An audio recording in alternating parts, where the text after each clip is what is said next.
ආයිබෝ මම අද කතා කරන්න හදන්නේ මේෂ ලග්නෙහි ඔබට මේ මාර්තු 29 සිදුවෙන සෙනසුරු මාරුව ගැන. මේ මාර්තු 29 සිදුවෙන සෙනසුරු මාරුව අවුරුදු 30කට පස්සේ සිදුවෙන දෙයක්. හැබැයි මේකේ බලපෑම් ඔබට යම්කිසි තරමක් ඇති වෙන්න පුළුවන්. මොකද ඔබට සෙනසුරු ඒ රාශියක බලපෑම්. හැබැයි මේ සෙනසුරු ඒ රාශියක බලපෑම් ඇති වුණා කියලා බය වෙන්න එපා. මොකද මේ පවතින ග්‍රහ ගෝචර තත්ත්වය අනුව අභියෝග මැද ජයග්‍රහණ උදා කරගන්න පුළුවන් කාලයක් ඔබට උදා කරගන්න පුළුවන්. විශේෂයෙන්ම කියන්න ඕනේ දැනට පවතින මහදශ අතුරුදශ අනුව ඔබට සුබ අසුබ මිශ්‍ර බල ඇති වෙන්න පුළුවන්. මම ඔබට ඉදිරියේදී මේ සම්බන්ධව දීර්ඝ විස්තරයක් අද කරන්න බලාපොරොත්තු වෙනවා. හැබැයි මට කියන්න තියෙන්නේ ඔබට සෙනසුරු ඒ රාශිකයක් ආවා කියලා බිය වෙන්න එපා. මොකද ඔබට යහපත් ප්‍රතිඵල වගේම අභියෝග මැද ජයග්‍රහණ උදා කරගන්න පුළුවන් කාලයක් උදා කරගන්නේ කොහොමද කියලා තමයි මම කතා කරන්න හදන්නේ.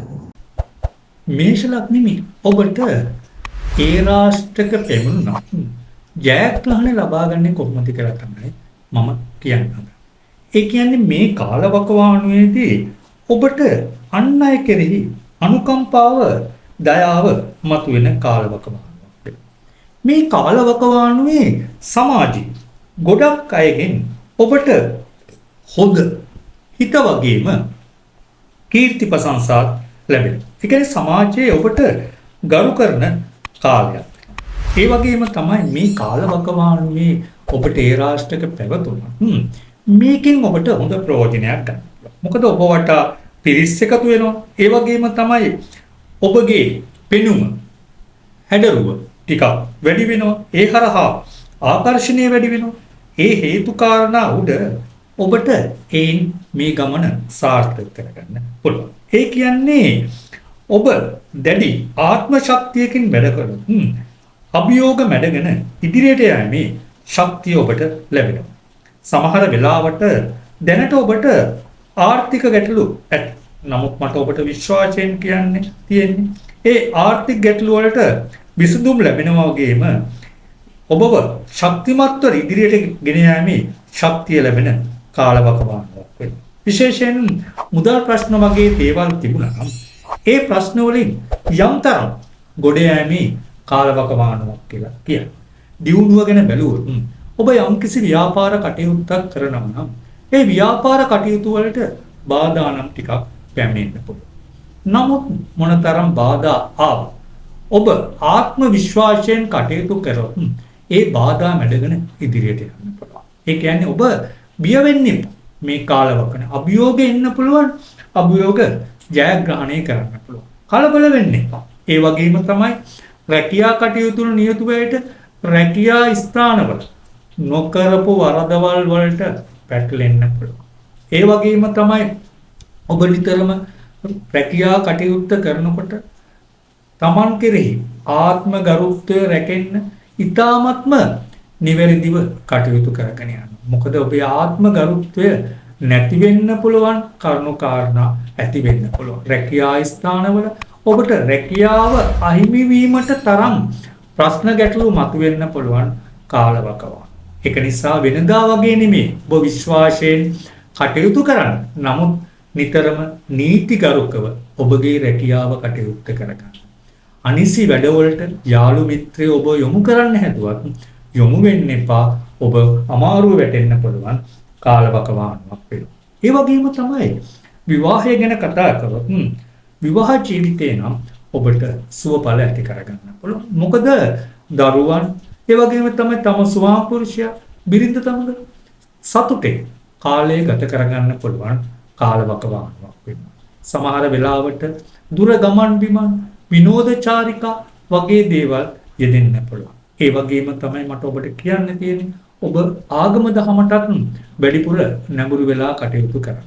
මොකද ඒනුත් ඔබට ලොකු ප්‍රයෝජනයක් ලැබෙන කාලවකවානුවක් වෙනවා. ඒ වගේම තමයි විවාහයේ යම්කිසි ගැටලු ප්‍රශ්න මතුවලා තිබුණා නම් ඒ ගැටලු ප්‍රශ්න निराකරණය කරගන්න පුළුවන් කාලවකවානුවක් කියලා. ඒ වගේම තමයි ඔබ දරුවෙක්ගේ ප්‍රශ්නයක් නිසා යම් කිසි වෙලාවක පසුතැවිල්ලකින් ඉන්නවනම් එහෙම නැත්නම් ප්‍රශ්නේ විසඳා ගන්න බැරුව ඉන්නවනම් හොඳින් හෝ නරකින් ඒ ප්‍රශ්නෙට උත්තර ලැබෙන කාලවකවානුවක් කියලා කියන්නේ. ඒ වගේම තමයි ආදරවන්තයන්ටත් ටිකක් ප්‍රශ්න ගැටලු මතුවෙන්න පුළුවන්. මොකද සමහර වෙලාවට ඔබට එකිනෙකා කෙරේ සැකය අවිශ්වාසය ගොඩ නැගෙන්න පුළුවන්. ඒ හරහා නැති ප්‍රශ්න ඇති වෙන්න පුළුවන්. ඒක නිසා එකිනෙකා අතර විශ්වාසයෙන් ආදරයෙන් ඒ ගමන යන්න ඕනේ. මොකද නැත්තම් ආදර බැඳීම් බිඳ වැටෙන්න පුළුවන් කාලවකවානුවක් කියලා කියනවා.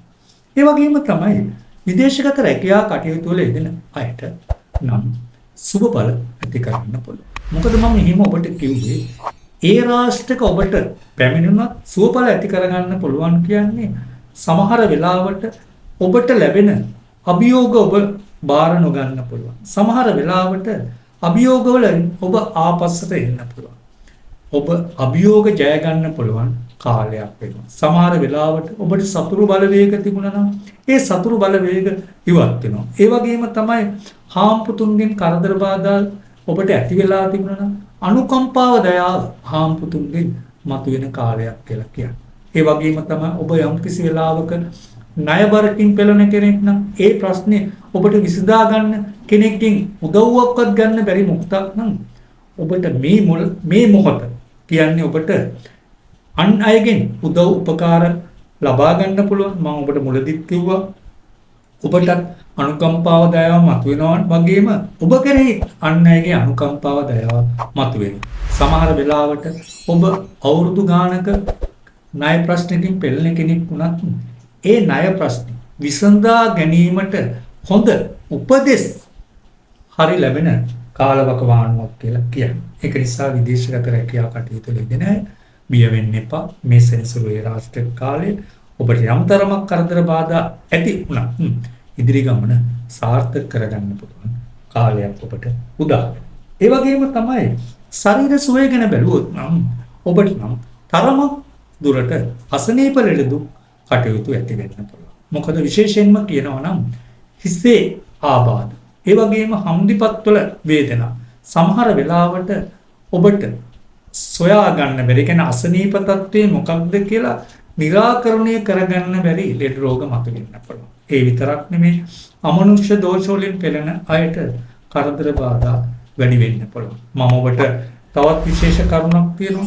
ඔබට යම් කිසි වෙලාවක අමනුෂ්‍ය රෝග තත්ත්වයක් නිසා ඔබ පීඩා විඳින කෙනෙක් නම් එහෙම නැත්නම් ඔබට සුව නොවන රෝග තත්ත්වයකින් ඔබ පෙළෙන කෙනෙක් නම් මම ඔබට කිසිම මුදලක් ගන්න නැතුව විශේෂ උපදෙස් සහ ප්‍රතිකාර කිරීමේ වැඩසටහන පටන් ගන්න තියෙනවා. ඔබට ඒකට අමතල මගෙන් උපදෙසක් එහෙම නැත්නම් ඒකට ප්‍රතිකාරයක් ලබා ගන්න. මේ සඳහා ඔබගෙන් කිසිම මුදලක් අය කරන්නේ නැහැ. ඒකත් මේ මොහොතේ ඔබට කියන්නේ. ඒ වගේම තමයි හදිසි අනතුරු වගේ දේවල් නම් ඇතිවීමේ ඉඩකඩ අඩුයි. ඒක නිසා ඔබගේ ඉදිරි ගමන සාර්ථක කරගන්න පුළුවන්. ලැබෙන ඕනෑම අභියෝගයක් බාර ගන්න ඔබට ජයග්‍රහණය ලබා ගන්න පුළුවන් කාලවකවානුවක් උදා වෙනවා. ඒ කියන්නේ ඒ රාෂ්ට්‍රක තිබුණත් අභියෝග මැද ඔබේ ඉදිරි ගමන සාර්ථක කරගන්න පුළුවන් කියලා විශ්වාසයෙන්ම කියනවා. මම ඔබට ඉදිරිපත් කළ පලාපලවල ඔබගේ උපත්ති කේන්ද්‍රයේ ග්‍රහ තත්වයේද දැනට ගමන් කරන මහදශ අතුරුදශ අනුවද ඒ වගේම සුබ අසුබ දෘෂ්ටි අනුවද පලාපලවල අඩු වැඩි වීම වෙනස් වීම වෙන්න පුළුවන්. ඔබට උපතේ සිට මරණය දක්වා වඩාත්ම නිවැරදි පලාපලයක් භාව කේන්ද්‍රයක් කරා දැනගැනීමට අවශ්‍ය නම් මාව අමතන්න. නිවැරදි පලාපලයකින් ඔබගේ ඉදිරි දියුණුව සාර්ථක කරගන්න පුළුවන් වෙනවා. ඒ වගේම ඔබට සිත තෙරෙන ප්‍රශ්නයක් එහෙම නැත්නම් බලාපොරොත්තුවක් ඇත්නම් ඔබට ජය සතුට සැනසෙල්ල ළඟා කර දෙන්න පුළුවන් කියලා කියන්න ඕනේ. ඔබට ජය.